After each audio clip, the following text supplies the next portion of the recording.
खरं पाहिलं तर ही एक संकल्पना आम्हाला एका मांजरीपासून मिळाली.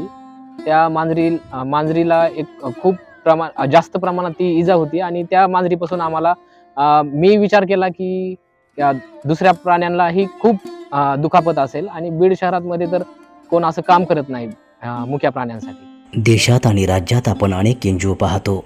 त्यापैकीच पेट शेल्टर फाउंडेशन नावाची ही एक NGO प्रामुख्याने या संस्थेत जखमी झालेले मुके प्राणी, उडणारे पक्षी, सरपटणारे जीव यांच्यावर मोफत उपचार करून त्यांना पुन्हा निसर्गात सोडलं जातं. खरं तर या मुक्या जीवांवर उपचार करण्याची कल्पना सुचली ती आदित्य जोगदंड नावाच्या युवकाला. आदित्य सांगतो की आम्ही गेल्या 3 वर्षापूर्वी बीडमध्ये या NGOचं काम सुरू केलं. सुरुवातीचा काळ आमच्यासाठी अतिशय कठीण आणि संघर्षाचा होता, पण आज बीड नगर परिषदेने आम्हाला जागा उपलब्ध करून दिली. त्यामुळं मुक्या प्राण्यांवर उपचार करणं आम्हाला अधिक सोपं झालं.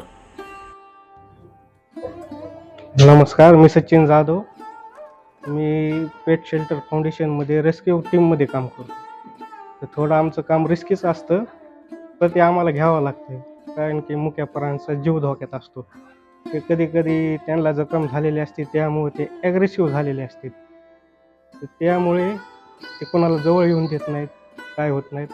मग आम्हाला एक प्लॅन करावं लागतं, एक स्ट्रॅटेजी वापरावं लागते की त्यांना आधी जवळ जाणं, हात लावणं, मग अशा प्रकारे त्यांच्या जवळ गेल्यास त्यांना थोडं खाऊ घालणं, मग ते हात लावून द्यायले. मग आमची सगळी टीम येऊन त्याला फासा टाकणं, हातपाय धरून त्याला पाडणं, ह्या प्रकारे आम्ही त्याचं पकडतो त्याला. मग आमचे डॉक्टर येतात, त्याचा इलाज करतात. आम्ही आतापर्यंत 400 ते 500 कुत्रे, मांजरी आणि गायी अशा विविध प्राण्यांचा उपचार ह्या ठिकाणी झालेला आहे. त्यात आले पक्षीही आहेत आणि सरपटणारे प्राणी पण आहेत. आम्ही सर्वच कुणालाच असं इग्नोर न करता आम्ही त्या सगळ्यांचा उपचार एकदम मोफत मध्ये करत आहोत. आदित्य सांगतो की जखमी झालेल्या प्राण्यासंदर्भात आम्हाला अनेक ठिकाणाहून कॉल येतात. आम्ही तत्परतेनं त्या ठिकाणी पोहोचतो आणि त्या जखमी प्राण्यांवर उपचार करतो. ही सगळी खर्चिक बाब मात्र लोकांची देणगी आणि संस्थेतील सदस्यांच्या पैशातून पेट शेल्टर फाउंडेशन संस्थेचं कामकाज चालतं. मी बालाजी गुरुकुदे सर्पमित्र सदस्य बीड. मी बरेच सापावर उपचार केलेला आहे, म्हणजे त्यांना धरून सोडलेलं आहे, पर्यावरणमध्ये रिलीज केलेलं आहे. काय जखमी झाले तर आम्ही पेट सेंटर फाउंडेशनला येऊन इथं इलाज करून परत सोडलेलं आहे. आणि आम्ही बीड शहरामध्ये कुठे बी कॉल आला तर आम्ही पटकून जातो, ते कॉल रेस्क्यू करतो आणि परत सोडून देतो, पर्यावरणमध्ये रिलीज करतो.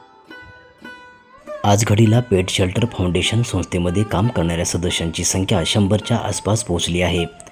त्यामुळं जखमी प्राण्यांवर, उडणाऱ्या पक्ष्यांवर आणि सरपटणाऱ्या जीवांवर वेळीच उपचार होऊ लागलेत.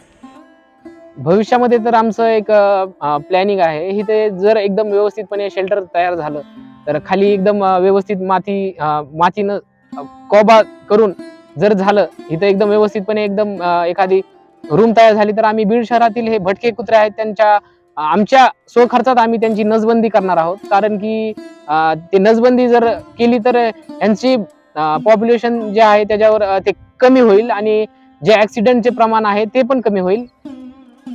असा एखादा आपल्याला कॉल आला होता का, किंवा एखादा वेडा मनोरुग्ण आहे किंवा एखादा व्यक्ती आहे, त्याला काही इजा झालेली आहे मात्र लोक त्याच्याकडे लक्ष देत नाहीत, असा एखादा आपल्याला कॉल आला होता का? जर आला होता तर तो कशा स्वरूपाचा होता? आम्ही असंच एकदा फिरता बार्शी नाक्याहून जात असताना आम्ही तिथे थांबलो होतो. तर एक व्यक्ती असे त्याला पाहत होते लोक, त्याला काय झालंय, पण त्याला पाहिलं असता आमच्या लक्षात आलं की त्याच्या पूर्ण पायात एकदम किडे झालेले आहेत.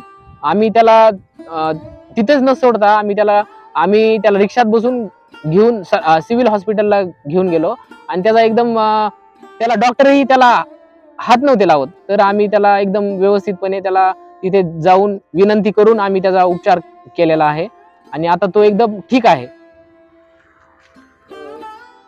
पेट शेल्टर चालवत असताना जो काही निधी लागतो, जो काही पैसा लागतो, हे भांडवल नेमकं कसं आपण उभा करता?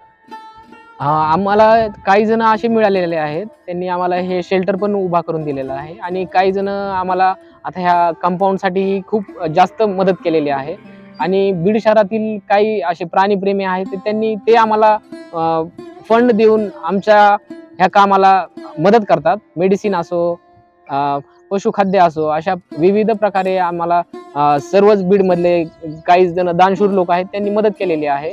आणि जर आम्ही आमची पेट शेल्टर फाउंडेशन टीमचे महिन्याला एक मीटिंग असते आणि आम्ही त्या मीटिंगला आम्ही सर्वजण 500-500 रुपये गोळा करून आम्ही ह्यांचा सर्व खर्च मॅनेज करतो. निश्चितच ही आपण हे काम उभा करत असताना समाजातल्या युवकांनी काय आदर्श घ्यावा किंवा कशा प्रकारे आपलं काम करावं. आणि आता बीड शहरामध्ये तर ते भाकरी आपण जर शिळं अन्न सुद्धा विकत घेणारी एक गाडी येते. त्यांच्यामुळे ह्या कुत्रे गायी ह्यांच्यावर तर खूपच मारीची वेळ आलेली आहे. ते न करता आपण आपलं शिळं अन्न त्यांना टाकलं तर खूपच बरं होईल, ही आमची वारंवार विनंती असते. आदित्य म्हणतो की माणसानं प्रत्येक जीवाशी मैत्रीपूर्ण वागलं पाहिजे. आपल्या अवतीभोवती असलेलं दुःख ओळखून त्याला मदत करता येईल का याचा विचार करायला हवा.